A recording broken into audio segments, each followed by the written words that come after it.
साथियों, मेरे YouTube channel में आपका स्वागत है। आज हम अज्ञे द्वारा रचित नदी के द्वीप कविता की व्याख्या करेंगे।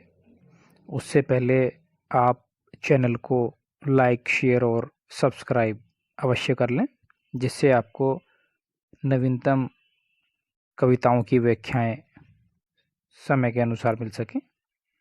तो आइए देखते हैं अज्ञे द्वारा रचित नदी के द्वीप कविता।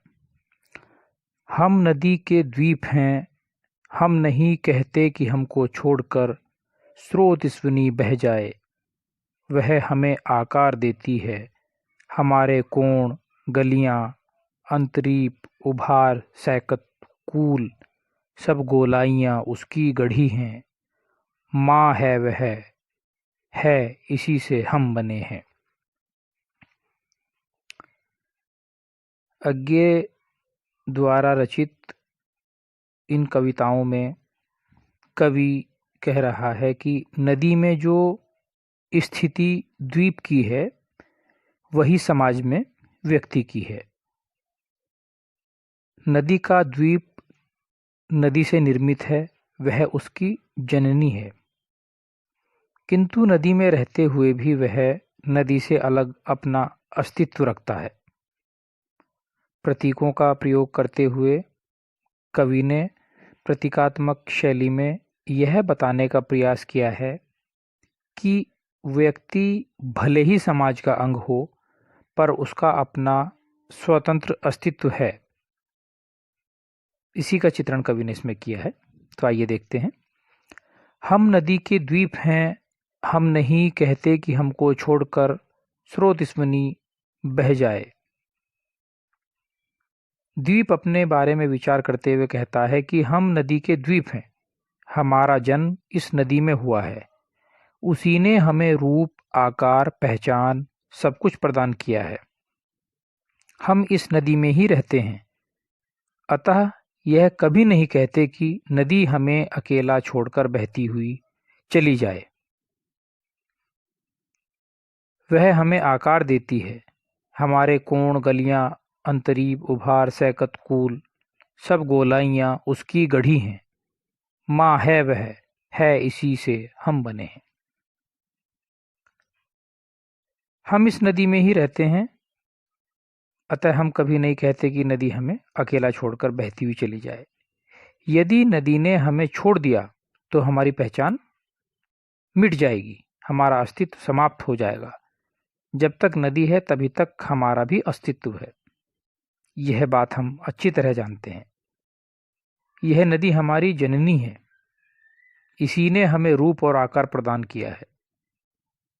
जल में बहने वाले कंकड़, मिट्टी, बालू, पत्थर ने एकत्र होकर इस द्वीप को बनाया है।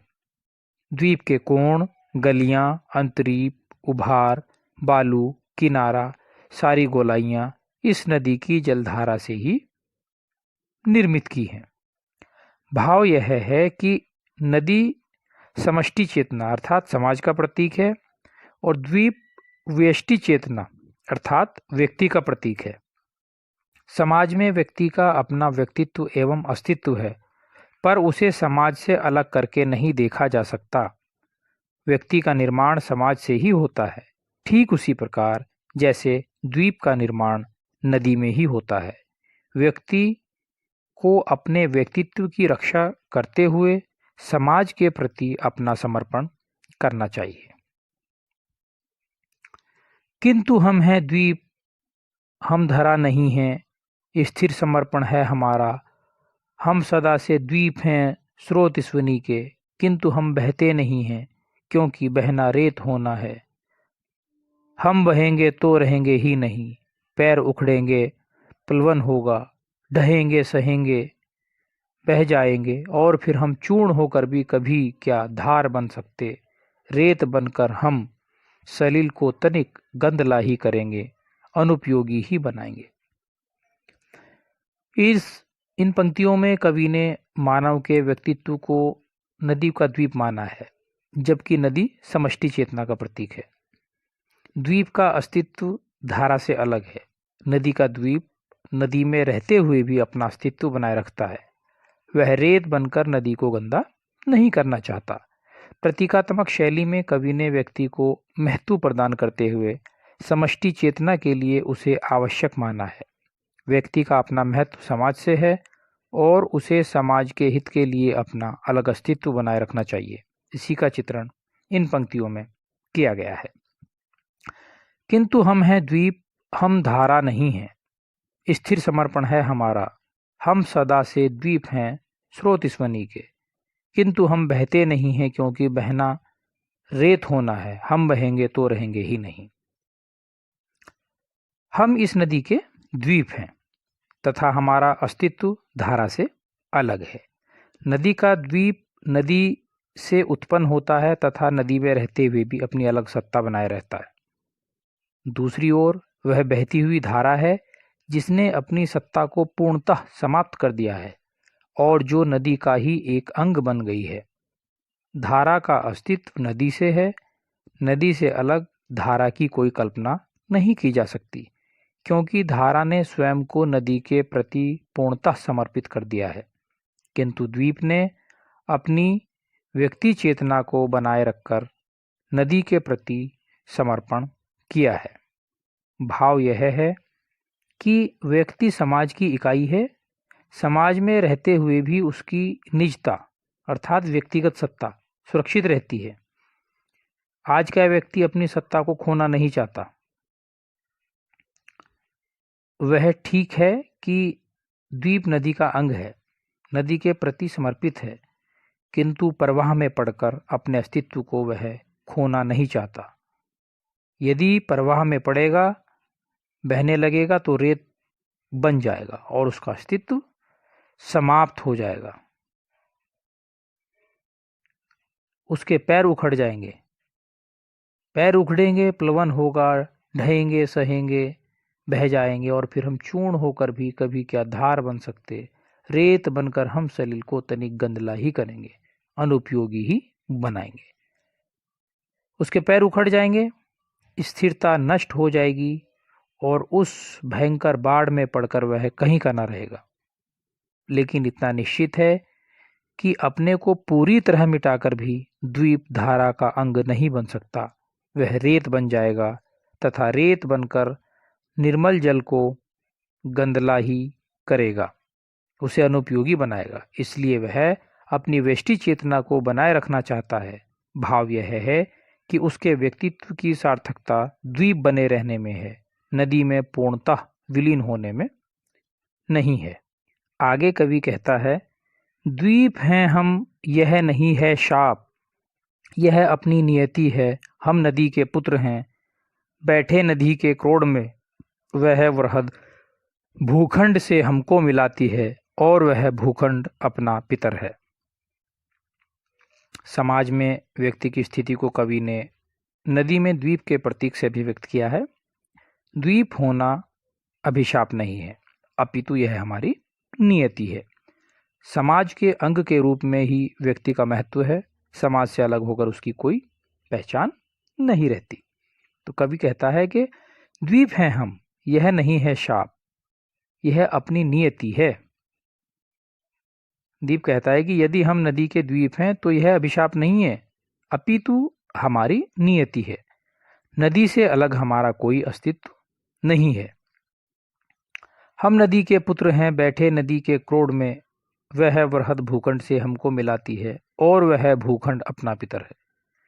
यह नदी हमारी जननी है और हम इसके पुत्र हैं।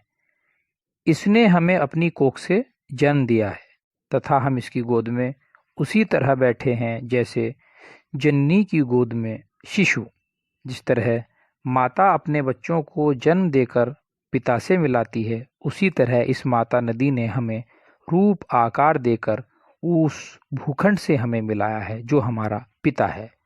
द्वीप भी भूखंड है और यह छोटा सा भूखंड उस विशाल भूखंड का ही प्रतिरूप है जिसे हम अपना पिता कह सकते हैं। नदी तुम बहती चलो, भूखंड से जो दाय हमको मिला है मिलता रहा है, मांझती संस्कार देती चलो, यदि ऐसा कभी हो तुम्हारे आह्लाद से या दूसरों के किसी स्वैराचार से अतिचार से, तुम बढ़ो प्लावन तुम्हारा घर घराता उठे, यह स्रोत ईश्वनी ही कर्मनाशा, कीर्तिनाशा और काल प्रवाहिनी बन जाए तो हमें स्वीकार है वह भी, उसी में रेत होकर फिर छनेंगे हम, जमेंगे हम, कहीं फिर पैर टेकेंगे, कहीं फिर खड़ा होगा नए व्यक्तित्व का आकार, माता उसे फिर संस्कार देना तुम। इन पंक्तियों में कवि कह रहा है कि द्वीप का निर्माण नदी ने किया है, उसे आकार देने वाली, उसे जन्म देने वाली माता नदी है, किंतु यह द्वीप नदी में स्थित रहते हुए भी नदी से अलग है। नदी की धारा तो पानी से निर्मित है, किंतु नदी का द्वीप स्थल अर्थात भूखंड है। नदी में रहते हुए भी वह नदी से अलग है, विलक्षण है। नदी के प्रवाह में वह अपने अस्तित्व की रक्षा कर रहा है। भले ही नदी में बाढ़ आ जाए, किंतु यह द्वीप अंततः फिर उसी में उभर आता है। उसे पुनः नवीन संस्कार नदी रूपी माता से प्राप्त हो जाएंगे। तो कवि कह रहा है, नदी तुम बहती चलो, भूखंड से जो दाय हमको मिला है मिलता रहा है, मांझती संस्कार देती चलो। यदि ऐसा कभी हो तुम्हारे हालात से या दूसरों के किसी स्वैराचार से, अतिचार से, तुम बढ़ो प्लावन तुम्हारा घर घराता उठे। हे नदी, तुम माँ हो, इस द्वीप को तुमने ही जन्म दिया है। तुम निरंतर बहती रहो, तुम्हारी गति कभी अवरुद्ध न हो। यह द्वीप नदी में रहते हुए भी नदी से अलग है, क्योंकि वह भूमि का एक खंड है, पानी की धारा नहीं है। यदि नदी उसकी माता है तो भूखंड उसका पिता है। पृथ्वी से जो अंश उसे भूखंड के रूप में मिला है, उसकी रक्षा करना उसका कर्तव्य है। इसीलिए वह अपनी वेष्टि चेतना को सुरक्षित बनाए हुए है। नदी उसकी माता है जो उसे रूपाकार देती है, उसका संस्कार करती है। दीप कह रहा है आगे, तुम बढ़ो प्लावन तुम्हारा घर घराता उठे, यह स्रोत स्वनी ही कर्मनाशा, कीर्तिनाशा और काल प्रवाहिनी बन जाए तो हमें स्वीकार है वह भी, उसी में रेत होकर फिर छनेंगे हम, जमेंगे हम, कहीं फिर पैर टेकेंगे, कहीं फिर खड़ा होगा नए व्यक्तित्व का आकार, माता उसे फिर संस्कार देना तुम। द्वीप कहता है कि यदि नदी में किसी कारण से बाढ़ आ जाए, जो किसी स्वेच्छाचार अतिवाद का ही परिणाम हो सकती है, तथा यह निर्मल जलधारा वाली नदी कर्मनाशा या कीर्तिनाशा की भांति प्रबल होकर विकराल एवं विनाशकारी बाढ़ से युक्त हो जाए, तो हमें वह स्थिति भी स्वीकार करनी होगी।